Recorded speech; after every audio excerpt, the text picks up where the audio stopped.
Hey, welcome to Socialism for All. Today's date is April 30, 2020.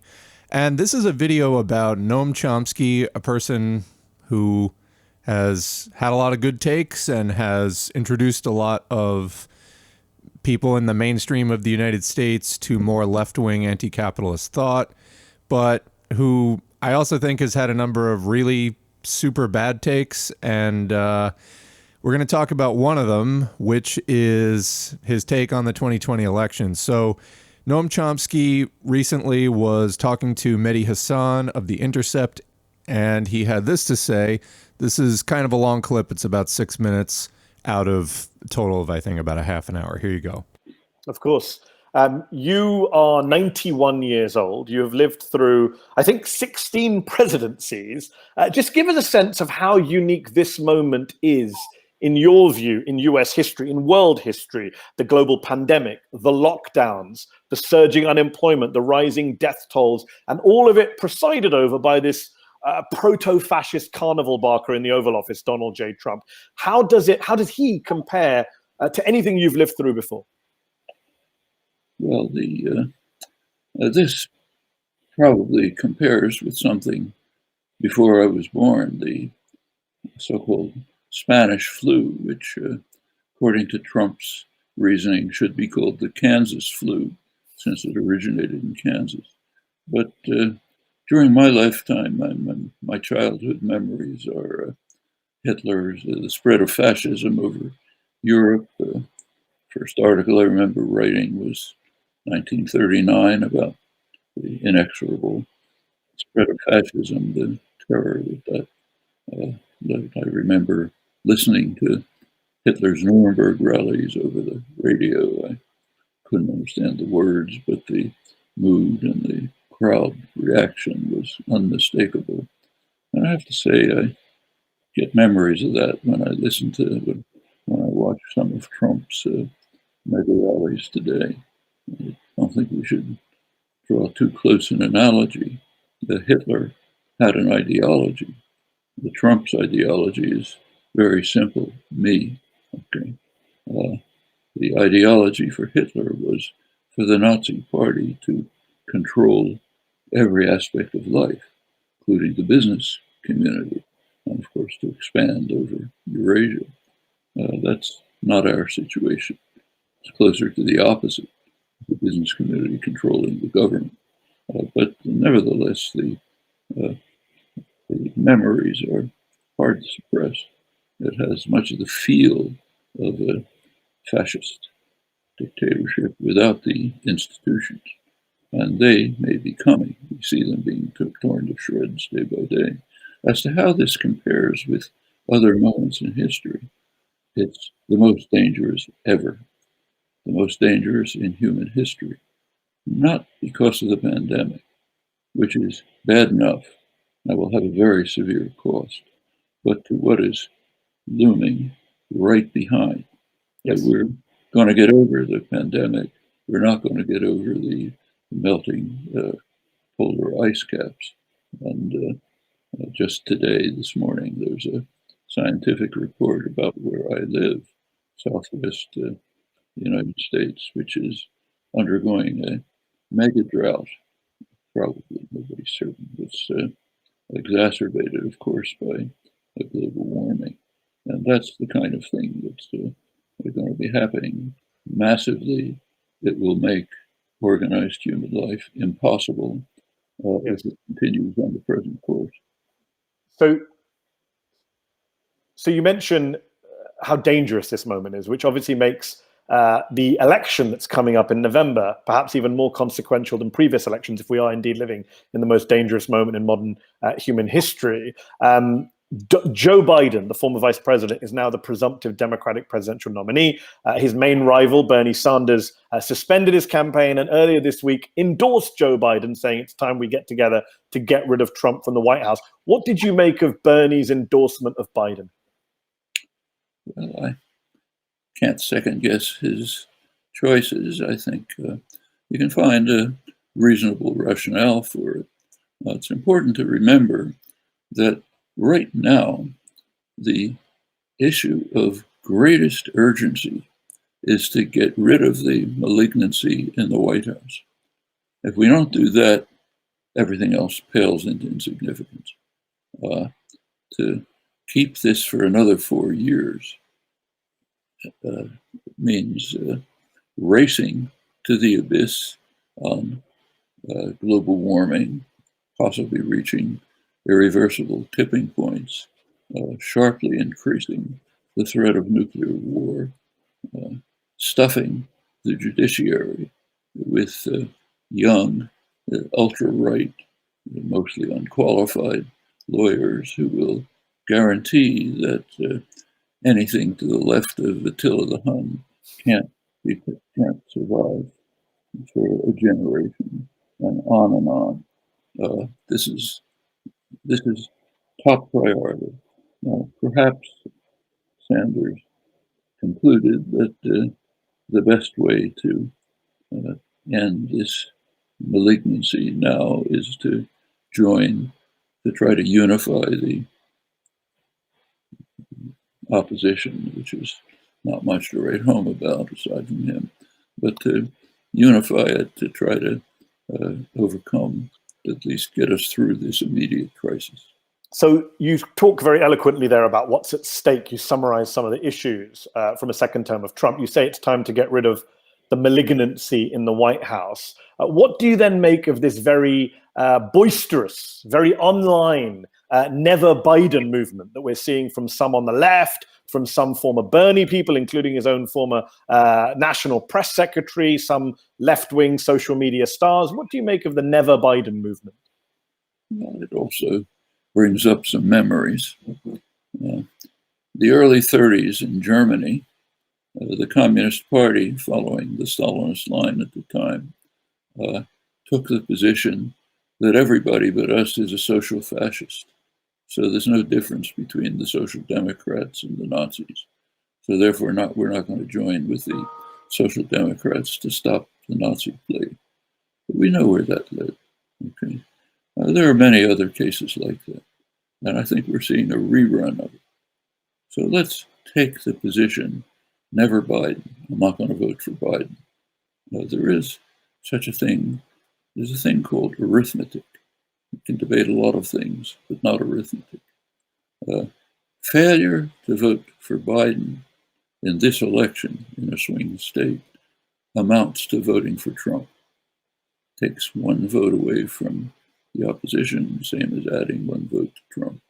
So if you decide you want to vote for the destruction of organized human life on Earth, for the sharp increase in threat of nuclear war, for stuffing the judiciary with young lawyers who will make it impossible to do anything for a generation, then do it openly. Okay, so yeah, that's what I want. But that's the meaning of never Biden. Okay. So we're going to break that down in a fair amount of depth in this video. But I included the whole clip because there's a lot of nuance to what he said, or at least it starts off with a lot of nuance. And then it ends on the most absolutely brain-dead reasoning, I think, imaginable. So there are two main things that I'd like to comment on about what Noam Chomsky said. And then we're going to get into a couple of additional pieces of evidence here that just rounds out this picture. And ultimately, I don't really care about Noam Chomsky. I mean, the majority of, the U.S. population and the world working class does not hang on Noam Chomsky's opinion. But I think that there are some greater points to be drawn here about the systematic defeat of the left over the last 40 or 50 years, maybe even 60 years. And maybe 70 years if we want to go back to McCarthyism and the Second Red Scare, which had significant lasting consequences. But so Chomsky says two things. One, about Bernie Sanders, that he assumes Bernie had some kind of rationale for dropping out. Okay, I'm personally not so sure that's that he did. But second of all, and the main point here is Chomsky's allusion to the United Front against Hitler in the 30s. We're going to read an article about this from Left Voice in a minute, but the United Front was a proposed alliance between communists and social democrats, not between social democrats and everyone to their left and center-right people. That's not what the United Front was about. So we're going to get into that, but I just don't know how Noam Chomsky, who surely must know better, can sit up there in good faith and make this argument. I don't think he's making it in good faith. And then I guess if we're going to say a third thing off the bat here, that third thing is the, quote, arithmetic argument. There are a lot of problems with this. One of them is that kind of coming off of the United Front does not include the center-right, i.e. today's 1% owned Democratic Party. It's that Chomsky's talking a lot and making some good points about, you know, the 1% owned GOP is nakedly advocating for actions that could bring about catastrophe, whether it's just the decimation of the working class due to defunding and privatizing everything, or whether it's immediate biological, natural catastrophe like climate change. They are nakedly advocating that. What he's leaving out is that the Democrats are doing the same thing. That's not hyperbole, and I would really love it if someone could convince me otherwise. But it's a fact. And to sit up there and pretend otherwise is irresponsible. It's a bad faith argument that seems designed to prevent any actual resistance from emerging. So we want to get a united front going to fight back against fascism. Fascism is not just Donald Trump. Fascism is the 1% controlling both parties. Now, Chomsky makes the point in there that it's business controlling the government. I mean, Chomsky is not a Marxist, but it doesn't necessarily take a Marxist to see that the 1% is calling all the shots in the government that they own lock, stock, and barrel through their donations, all the money that they pump into both political parties to systematically eradicate anyone who was not on board with the neoliberal consensus of the last 50 years to defund, deregulate, and privatize. Yet, that is the argument he's making. He actually goes further, defeating his own sort of united, well, I guess it's consistent with his idea of the United Front. But he has some thoughts on the Green Party that we're also going to get to, which he's been saying this stuff since, I think, I remember him saying this in 2004. Again, we had time. 2004 was 16 years ago. Imagine if leading left intellectuals like Chomsky and others said, fuck the Democrats, forget them. There's no chance. They've taken a hard right turn. They're never going to go back even to social democracy, ever. Just forget them. And then worked concretely on building up something outside of that, whether it's electoral in nature, whether it's a grassroots movement, whatever. I don't see that. In fact, I think Noam Chomsky is supposed to be a member of the IWW. I could be wrong on that. I know for a fact that he's not involved in any way. There's a couple of celebrity members of these like left-wing organizations. I think Tom Morello, the Rage Against the Machine guitarist, is another one. I don't really see them doing anything for the grassroots. And that's required. I'm sorry. If you're going to call yourself a member of these things and advocate for this seriously, and then do what Noam Chomsky is doing here, it's just absurd. So let's get into this article from Left Voice. The name of the article is Noam Chomsky is a Liberal, and the author of this piece is Nathaniel Flaken. This is from April 23rd. So in this article, Flaken writes that Chomsky, he quotes Chomsky and then says, with all due respect to the distinguished professor, his analogy falls apart before he even finishes his sentence. Is voting for Joe Biden the only way to prevent the establishment of a fascist dictatorship? The obvious answer is no. Trump is already in power, and while he has certainly been a reactionary figure, the United States has not eliminated basic bourgeois democratic freedoms. Trump's campaign for re-election is nothing like Hitler's. because Hitler never ran for re-election, but instead changed the German constitution to allow him to retain and consolidate power. That is precisely the point. Now, I disagree with this line of argument, although I agree with many other points this author makes. I disagree with that line of argument that, so on the two counts, one, Trump could at any time make moves to consolidate his power and just not leave office.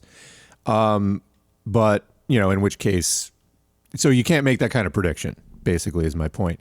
But on the other point, that there's kind of a persistent thread throughout this article that the United States is not really fascist or not even really close. I think that we have to change our understanding of fascism and how it's instituted. There is a case that what is going on in the United States is called inverted totalitarianism. Actually, Chomsky himself alludes to this concept that it's not about this little kernel of a political party trying to control everything else, but business controlling the government and everything else. So, in other words, in inverted totalitarianism, you have a system where fascist type power that basically denies the possibility of any working class power through normal, legitimate bourgeois democratic channels from ever developing, while diffusing that power through an entire huge bureaucracy. In other words, not from the classic, one person and their team of strongmen barking all the orders and making revolutionary changes through a counter-revolutionary coup. Although I think that there's actually a really decent argument that the George W. Bush administration following 9/11 indeed did pass sweeping anti-civil rights legislation that did eliminate many bourgeois democratic freedoms in one stroke. The Patriot Act, the NDAA, and other legislation passed under the guise of the War on Terror. Prior to that, in the 90s, there were sweeping anti-terrorism and anti-crime bills.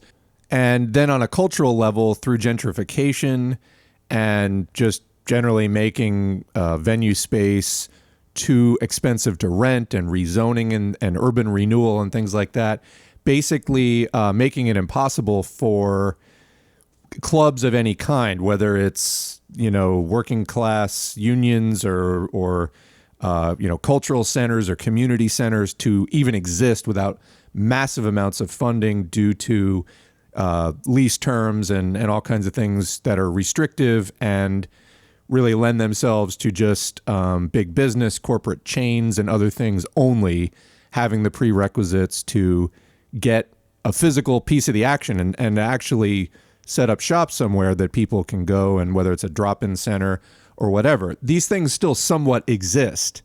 But I think if you go back even 30 years, there are, within a bourgeois democratic framework, there's more opportunity there. So that has also been systematically narrowed. So I would actually argue there's been a tremendous systematic narrowing and fascist type encroachment of working class freedom. So let's get back to the article, though I differ with it on that point. Moving on, defending democracy. The article says, as socialists, when we fight against fascism, we are not fighting the capitalists' democracy, a system that guarantees riches for a tiny minority and exploitation for the vast majority, hidden beneath a constitutional veneer. Comment, and that's what we mean by bourgeois democracy, is this capitalist democracy where you have some political rights and political freedoms, but not the economic rights and freedoms that really are more consequential and fundamental in many ways. Rather, back to the article, we are defending the democratic rights of the working class and the oppressed. We are defending the organizations of the working class, which fascism seeks to crush. Leon Trotsky explained the difference. Quote, within the framework of bourgeois democracy and parallel to the incessant struggle against it, the elements of proletarian democracy have formed themselves in the course of many decades: political parties, labor press, trade unions, factory committees, clubs, cooperatives, sports societies, etc. The mission of fascism is not so much to complete the destruction of bourgeois democracy as to first crush the first outlines of proletarian democracy. Comment, that is to say, working class, owned and managed organizations that exist to further working class, i.e. socialist interests. Back to the Trotsky quote. As for our mission, it consists in placing those elements of proletarian democracy already created at the foundation of the Soviet system of the workers' state. To this end, it is necessary to break the husk of bourgeois democracy and free it from the kernel of workers' democracy. Therein lies the essence of the proletarian revolution. Fascism threatens the vital kernel of workers' democracy.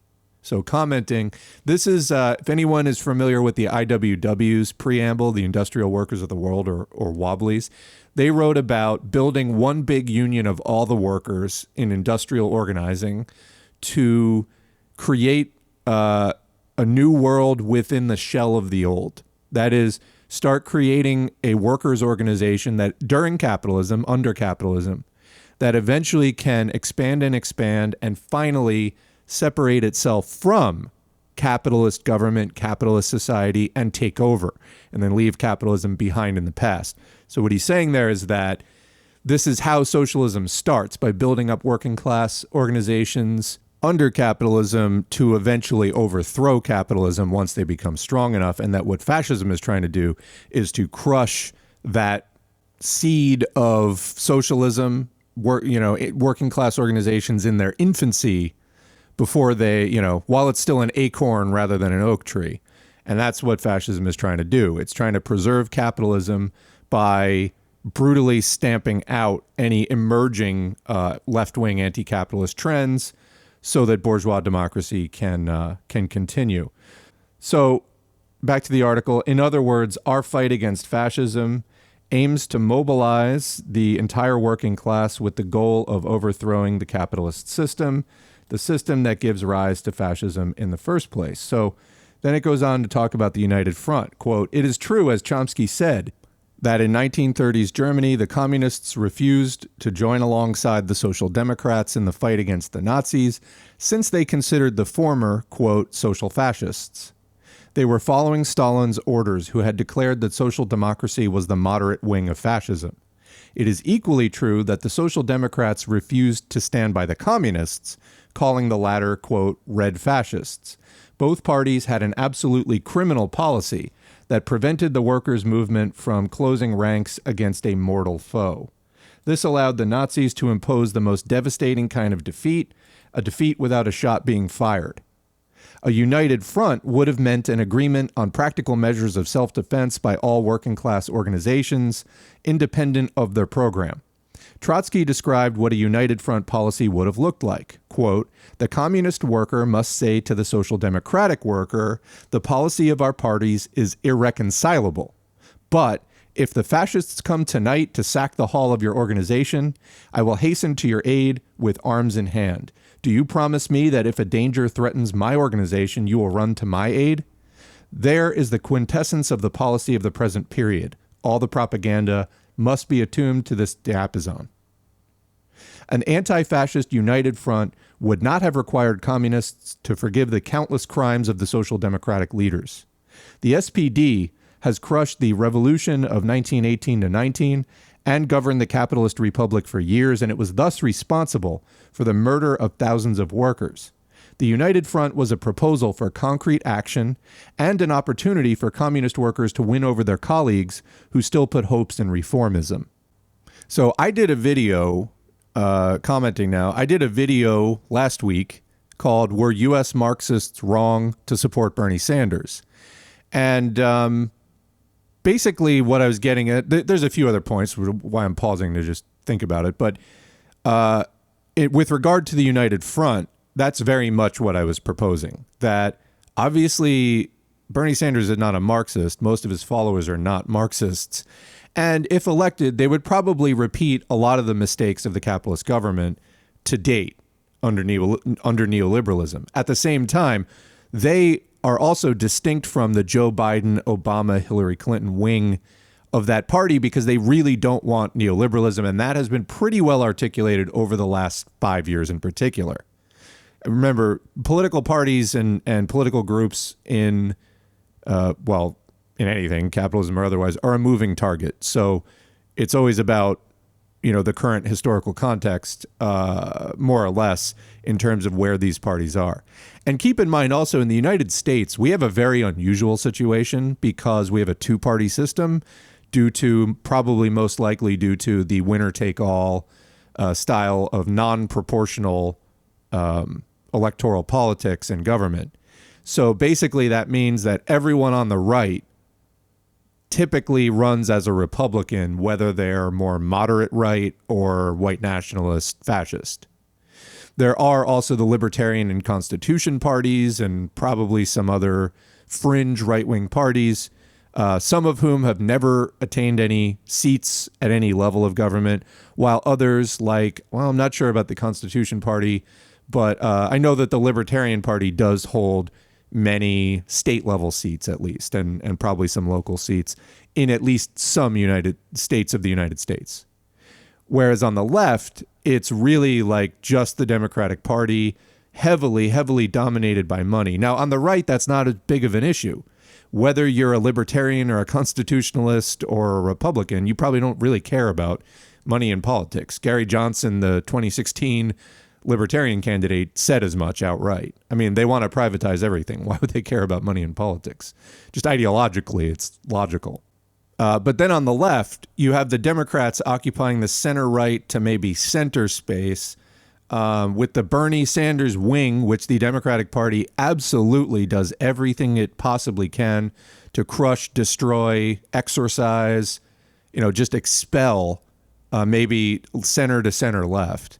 And then this giant gaping hole of non-representation that's somewhat picked up by the Green Party, which again has attained a few local seats. I think not even as pervasively as the Libertarian Party. That's how stacked against even sort of social democrats like the Greens, is. And then a few other, the Peace and Freedom Party, the Workers' World Party, which are more overtly socialist rather than left liberal or social democratic. Anyway, so the idea, back to what Noam Chomsky was saying of the United Front, what's he talking about?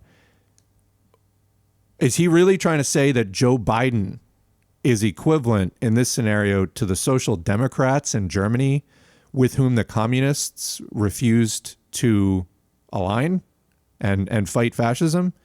That doesn't hold up for a second. So I think that what would be a better metaphor here, and is absolutely not the case, is if Bernie Sanders had somehow wound up getting the Democratic nomination, and then Marxists, because we Marxists are such a huge group in U.S. society. I mean, this is not 1930s Germany. There's not a massive organized communist presence in the United States. There just isn't. It would be nice if there was one, but there just isn't one. So saying that going back to what, it's like mind-blowing. Chomsky even tried to make this point. So if U.S. Marxists refused to support Bernie Sanders, if Bernie Sanders had won the Democratic nomination, that's more what he was talking about. But I don't even think U.S. Marxists have enough numbers to be consequential in that, unfortunately. Again, I wish it were the case, but I think that would be ridiculous. And in fact, I think you would have to do more convincing to get the right-wing Democrats to support Bernie Sanders at that point. So this analogy is just full of holes. But that's not even the case in the first place. Bernie Sanders, the social democrat, is not the Democratic nominee. It's looking like Joe Biden, who is anything but a social democrat. He said on national television he would veto Medicare for all if it were passed. Not even he won't advocate for it. If it somehow passed, he would veto it, he said. And that was just a month ago. So who are the social democrats in this analogy? I mean, for how nuanced a take that was, Chomsky completely fucks it up at the end. So why did he do that? Oh, and before we get to why he did that and how much deeper this goes, another quote I think worth mentioning that relates back to the title, Noam Chomsky is a liberal. Quoting the article, Chomsky is employing a political sleight of hand in order to drum up support for a candidate, Biden, who has trouble winning any support on his own. Comment, incidentally, today, Hashtag Fire Chris Hayes is trending on Twitter. Why? Because the 1% owned right-wing Democrats are angry at anchor Chris Hayes for just reporting on the Tara Reade allegations against Biden, which incidentally, there are sealed records at the University of Delaware about, well, if she filed the complaint that she says she filed, it would be in these sealed records, the Joe Biden archive or whatever it is at the University of Delaware. Those records are sealed. Biden's team has refused to open them, but according to Business Insider, they have sent people over to examine the files. If that doesn't look incriminating, I don't know what does. So back to the article. Over the years, Chomsky has tried to position himself as an anti-authoritarian critic of the Russian Revolution, but he mostly just repeats liberal arguments, and this becomes particularly noxious when he chimes in with sound bites from the right about the Antifa movement. As Russian Marxists used to joke at the turn of the 20th century, an anarchist is just a liberal with a gun, and Chomsky, by all appearances, doesn't even have a gun. So we come back around full circle to the complete impotency of Chomsky's whatever the fuck point he was trying to make. Yeah, so the destruction of organized life on this planet, human life on this planet, yeah, that concerns me. But we're fighting two parties, not one. We're fighting, this isn't about party against party. This is about class against class. 1% against 99%, capitalists against workers. And the 1% owns both parties. I would love it if that weren't the case, but it is the case, okay? That was another thing that stood out about Bernie Sanders. He didn't take that money. He didn't take that 1% money. That was, for me as a Marxist, why I felt like while we're doing everything in our power to drum up support for a revolution, which is frankly not progressing as well as I would like, hey, let's see if we can at least get healthcare and pull some more Bernie-crats over to the far left.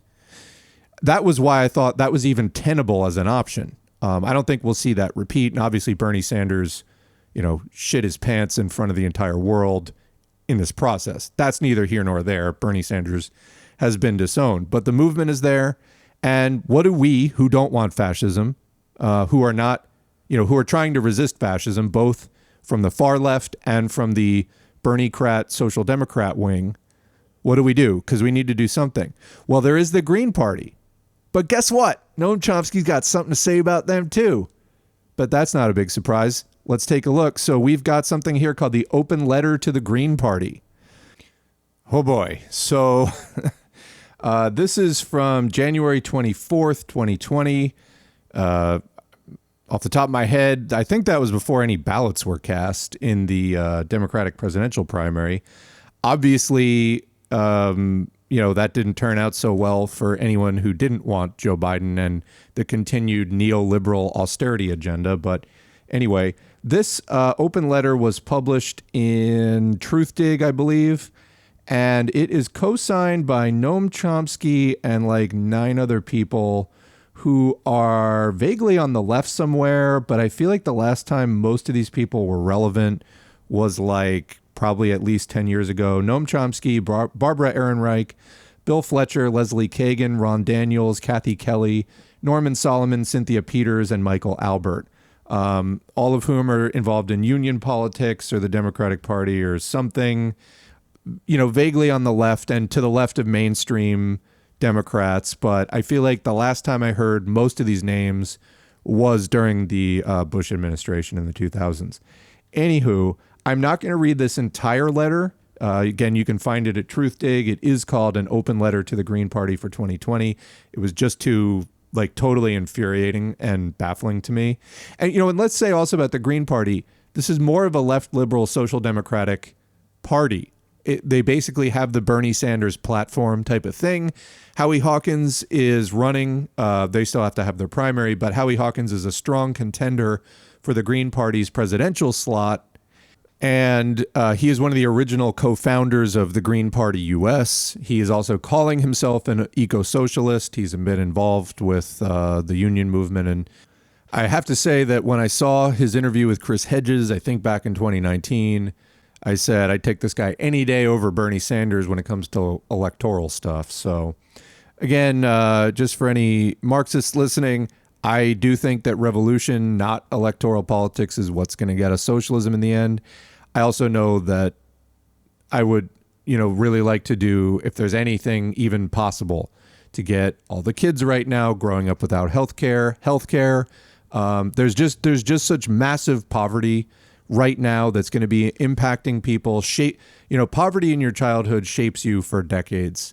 And even on a biological level, it turns genes off and others on, depending on what kind of diet you have and everything. Like, it's really, really critical to just stop the spread of poverty as soon as possible. I don't think it's going to get a socialism. You can't vote socialism in. But for God's sake, even if you kept everything else and just gave people fucking health care, why would you not do that? So, let's be honest about the Greens and socialism, but at the same time, United Front, that's where we're at. We honestly need more people on the far left. I think a lot of these people are gettable. So let's look at it. Quote, as the 2020 presidential election approaches, the Green Party faces the challenge of settling on a platform, choosing a candidate for president, and deciding its campaign strategy. In that context, Howie Hawkins, a contender for Green Party presidential candidate, recently published a clear and cogent essay titled, "The Green Party is Not the Democrats' Problem." It represents a precedent Green Party stance which may guide Green campaign policy. We agree with much, but find some ideas very troubling. All right, we got some concern trolling. The stance offered in Hawkins' article says, quote, the assertion that the Green Party spoiled the 2000 and 2016 elections is a shallow explanation for the Democrats' losses. That in 2000, quote, the Supreme Court stopped the Florida recount, that many factors, quote, elected in Trump in 2016, including black voter suppression, Comey publicly reopening the Clinton email case a week before the election, $6 billion of free publicity for Trump from the commercial media, and a Clinton campaign that failed to get enough of its Democratic base out. That the Electoral College, quote, gave the presidency to the loser of the popular vote, that most Greens are, quote, furious at a Democratic Party, quote, that joins with Republicans to support domestic austerity and a bloated military budget and endless wars, quote, that the Green Party's Green New Deal science-based timeline would put the country on a World War II scale emergency footing to transform the economy to zero greenhouse gas emissions and 100% clean energy by 2030, and that, quote, the Green Party wants to eliminate poverty and radically reduce inequality, including a job guarantee, a guaranteed income above poverty, affordable housing, improved Medicare for all, lifelong public education from pre-K through college, and a secure retirement. And finally, that the Green Party strategy, quote, is to build the party from the bottom up by electing thousands to municipal and county offices, state legislatures, and soon the House as we go into the 2020s, end quote. We agree that many factors led to Democratic Party losses. This is Chomsky et al. And that the Supreme Court was a big one, as was the Electoral College. Yeah, you could say that. And we too are furious at Democrats joining Republicans in so many violations of justice and peace. Likewise, we admire the Greens' Green New Deal and economic justice commitments, and also a grassroots local office approach to winning electoral gains. So with all that agreement, why are we sending a critical open letter? Comment, yes, the Greens have been part of the U.S. political landscape for decades. Why would you waste your time wagging your finger at them? Accept that they exist and move on. Instead, this entire letter is a rehashing of the tortured logic the Democratic Party has been spewing out for the last 20 years, ever since blaming Ralph Nader for the win of George W. Bush in 2000. I mean, they were fine with Ross Perot helping Bill Clinton get elected. I mean, if you want to look at it that way. Half the United States doesn't vote. Like, half the people who can vote don't vote for president. That seems to me like a system with a lot of hidden variables. They always want to blame it just on apathy. Like, oh yeah, people don't want power over their lives. No, people realize that we're living in bourgeois democracy. Nothing's really going to change with either party because they're all in the same club. the 1% club, and nobody really represents the working class.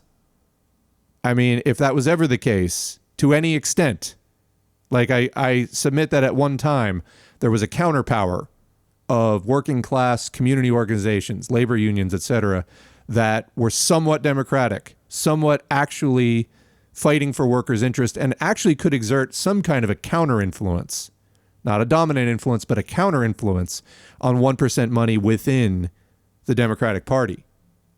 Those days are long gone. I mean, they have pulled out the jackboots in a soft way, not in the overt. I mean, sometimes in the overt, but not mostly in the overt way of overnight fascist coup, but ramping it up gradually over decade, until you realize, we got nothing. We got no economic rights. We've got, even our sort of non-economic civil liberties are being curtailed. There's surveillance everywhere, etc.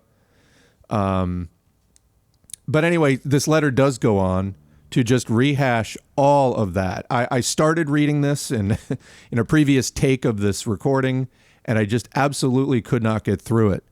So at the same time, like I said before, what if 16 years ago in 2004, we had just put everything behind the Green Party and just fought it out from there? Again, the Green Party, not a Marxist party. There are some Marxists within it, not a Marxist party, but definitely was outside of the neoliberal consensus for what that's worth. Again, heavily qualifying it here.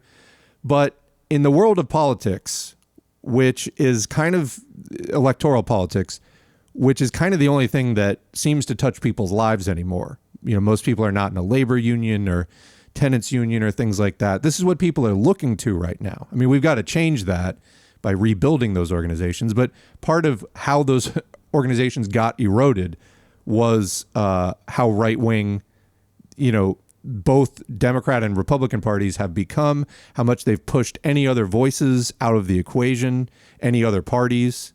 And that's what Noam Chomsky, Barbara Ehrenreich, and these people are facilitating with this letter. They're facilitating everyone else being pushed out. I mean, they're used to, once upon a time, you couldn't put unlimited corporate money behind a candidate. You can now. You can, because the Supreme Court has ruled that, and money is free speech and all that stuff. So there's unlimited corruption, and we know that there's no statistical correlation between public policy and public opinion, but there's a strong statistical correlation between public policy and donor opinion. That is 1% opinion. So we really do have a plutocracy in the United States that is not democratic at all. And people like this, these left intellectuals like Noam Chomsky, you could call them gatekeepers, are sitting here and promoting the Greens just sitting it out. Just stop existing. You're harshing the Democrats' buzz, man. If your party, why not just make some concessions to the working class? Nothing is stopping the Democrats from moving slightly left. Nothing is stopping them from doing that. But they won't do it because their 1% paymasters don't want that. Like, you want to make the Greens irrelevant? Really? Take their platform. Take even half of it. You still won't get everyone, but it would be significant. They won't do it. They just want, because it's not about the Green Party. They don't want just the Green Party to go away, or peace and freedom, or workers' world. It's not about just having those political parties go away. What they want is the end of history, as they call it. They want the neoliberal austerity agenda to defund, deregulate, and privatize. They want social democracy, socialism, communism, anarchism to go away. That's what they want. They want anything to their left to just stop existing. And it's not going to stop existing. Yet, back to the thing about, do we even have bourgeois freedoms? Well, guess what? Going to the Howie Hawkins page, the homepage, and this did get covered a little bit in the media. So HowieHawkins.us is the website. This is an open letter to Jack Dorsey of Twitter. To Jack Dorsey, CEO of Twitter, Inc. On Wednesday, April 15th, Twitter suspended the presidential campaign account of Green Party 2020 presidential candidate Howie Hawkins at Howie Hawkins 20 without warning. Only a notification from Twitter after the fact that the account had been suspended for, quote, impersonation. An appeal from the campaign was rejected with no reason given, despite the facts that at Howie Hawkins 20 is a campaign account overseen by Howie Hawkins himself, and that many other politicians are allowed to have more than one account without interference from Twitter. The decision by Twitter to suspend Howie Hawkins' presidential campaign account with no justification beyond a nonsensical charge of impersonation is extremely troubling in a country that is supposed to stand for values of free speech and open debate. We ask that Twitter Inc. immediately reinstate and verify Howie Hawkins' presidential campaign account at Howie Hawkins 20 and cease all efforts to stifle the free speech of that Hawkins campaign, particularly for the remainder of the 2020 presidential election. And you can see here when you click on Howie Hawkins' former Twitter handle, you get a "sorry, that page doesn't exist" error message. This is also Jill Stein and Sherry Honkala got arrested in 2012 trying to get into the presidential debates because it's run by a closed corporation. It's private. I remember Michael Badnarik of the Libertarians and David Cobb of the Greens. Same thing in 2004. Got arrested trying to go into the debates. This is how this country treats voices outside of the 1%. It's total fucking lockdown. You look at what they did to Bernie Sanders. They didn't know what to do with him at first. I mean, and then in the end, Bernie laid down, so he stopped being a problem. But this is what they do. This is what they do. New York State just canceled their primary. You know, so you can't vote for Bernie Sanders. Bernie Sanders sent out a protest letter, whatever. There should be mass protests about all this stuff. And that's my point. Coming back to Chomsky and Trump is the singular threat. What if instead of telling the resistance to shut up, stop existing, get behind Joe Biden, if we had actually focused on direct action, a united front of everyone to the left of the neoliberal austerity agenda, social democrats and socialist communists united, and actually fought this thing. I want you to think about that. Thank you for listening. This has been Socialism for All. You can find us at facebook.com/socialism for all. Please like, share, subscribe, comment. All of that helps to boost this video. Thanks to our current patrons. You can support Socialism for All on Patreon at patreon.com/socialism for all for as little as $1 a month. All of that's much appreciated. And thanks for listening. You can expect about 3 to 5 videos a week from this channel. We appreciate your support.